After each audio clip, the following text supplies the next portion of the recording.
범죄자에게도 인권이죠. 근데 저는 범죄자한테는 인권이 필요 없다고 봅니다.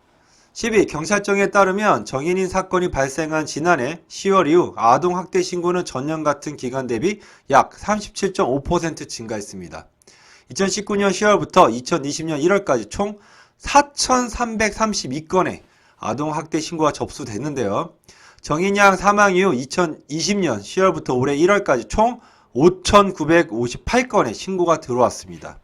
전문가들은 아동 학생에 대한 사회적 민감도를 유지해 학대 예방을 위한 법적 기준 마련의 토대로 나가야 한다고 주장하고 있습니다. 법이 강해야 돼요. 부모 같지 않은 부모 너무 많아요. 앞으로 일선 학교에서 학생 소극 규제가 사라질 전망입니다.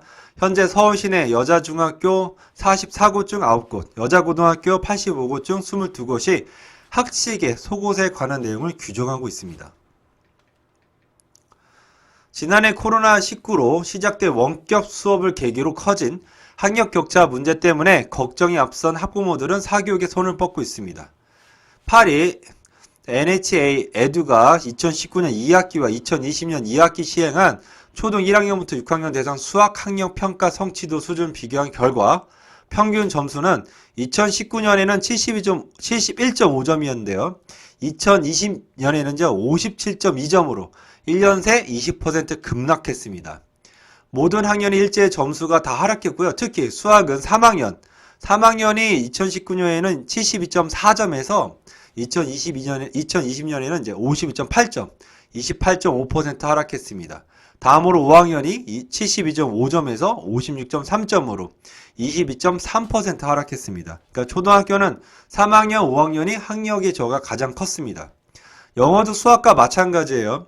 2019년에는 63.3점에서 2020년에는 54.6점으로 평균이 13.7% 하락했고요.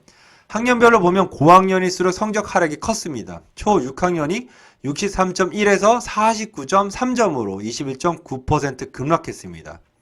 일선 시도교육청 이달안에 기초학력 진단평가를 시행하기로 했고요. 진단평가는 학생과 학부모에게만 전달 예정입니다. 저는 이제 사교육을 하고 있잖아요. 학원을 하고 있으니까. 개인적으로 봤을 땐 시험이 부활돼야 됩니다. 초등학교, 중학교 2학년까지 시험이 없잖아요. 시험 부활시켜야 돼요. 그래서 성적표를 부모에게 가도록 해야 합니다. 적절한 경쟁은 아이들을 강하게 시키는 거죠. 여태 성적표가 안 나오니까 감흥이 없어요. 서로 다. 그리고 제가 요번에 그 주말에 서점을 갔다가 깜짝 놀랐어요. 저도 이제 교육을 하는 입장인데 인식을 못했던 거죠. 서점에 가보니까 영어 같은 교재 같은 예를 들면 영어 같은 경우는요. 초등학교 교재가 거의 이제 뭐랄까 문법 위주로 많이 돼 있고요. 파닉스나 그 다음에 독해책이 별로 없어요. 그리고 중학교 책은요. 문법 책만 있고요. 독해책은 더 없어요. 그러다 고등학교 교재 보면 다 독해책이에요. 문법책은 별로 없고요. 문법책은 적게 있고요. 그러니까 제가 초등학교, 중학교 독해집 사려고 이제 좀 좋은 거 고르려고 가보니까 없더라고요. 독해집이. 정말 눈에 씻고 찾기가 힘들어요. 좋은 책 찾기가. 국어책도 보니까 초등학교, 중학교 국어책이요. 고등학교 국어책에 비해서 너무 없어요. 문제집을 찾을 수가 없어요. 좋은 문제집을. 정말 없더라고요. 그래서 나중에 한번 서점 한번 가보시면 아이들 학습지 코너 가보시면 거의 제 말이 맞습니다. 그러니까 그만큼 많이 저하된 거죠. 지난해 고소득층과 저소득층 가구의 학생 1인당 월평균 사교육비 지출액이 최대 5배가량 차이가 났던 것으로 파악됐습니다. 코로나19 여파로 등교 수업이 제한된 가운데 사교육비 양극화가 심해지면서 학력 교체에 대한 우려가 커지고 있습니다. 한 번에 학부모가 오셨는데 어릴 때부터 계속 공부를 시키더라고요. 근데 저한테 그러더라고요. 요즘에 너무 좋다고. 그러니까 왜요? 물어보니까 다 안 하잖아요. 이러더라고요. 좀만 공부하면 반에서 쉽게 1, 2등 하잖아요. 얼마나 좋아 이러더라고요. 근데 한편으로는 웃고 넘어갔는데 이게 현실이에요. 월 소득 200만 원 미만의 가구 학생들 중 사교육을 받지 않는 비율은 지난해 60.1%로 전년보다 6.5%포인트 늘어났습니다.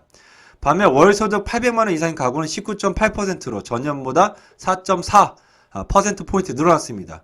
학년별로는 전체 초등학생과 중학생 사교육비 지출은 줄어든 반면 왜 줄어들었냐면요. 예체능을 안 하셔서 줄어든 거예요. 고등학교 사교육비는 증가한 것으로 나타났습니다. 보통 고등학교가 오면 고등학생 상담이 오면 갭 차이가 너무 커요. 그래서 과외를 할 수밖에 없어요. 왜? 고등학교 인문계만 가면 된다는 마음으로 공부를 하다가 고등학교 갔는데 깜짝 놀란 거죠. 갑자기 수준이 올라가니까. 근데 학원에서 받기 힘들어요. 왜냐면 과외밖에 안 돼. 과외도 거의 힘들 거예요.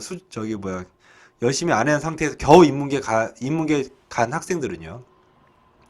전국 고교생 중 60.7%가 사교육을 받고 있는데 평균 사교육비는 64만 원에 달했습니다. 그러니까 사실 돈 아끼는 거는 어렸을 때부터 조금씩 공부하는 습관이 길드는 게 맞아요. 학원을 뭐 다니든 안 다니든 책상에 앉아서 공부하는 습관을 먼저 길러야 되는 거죠.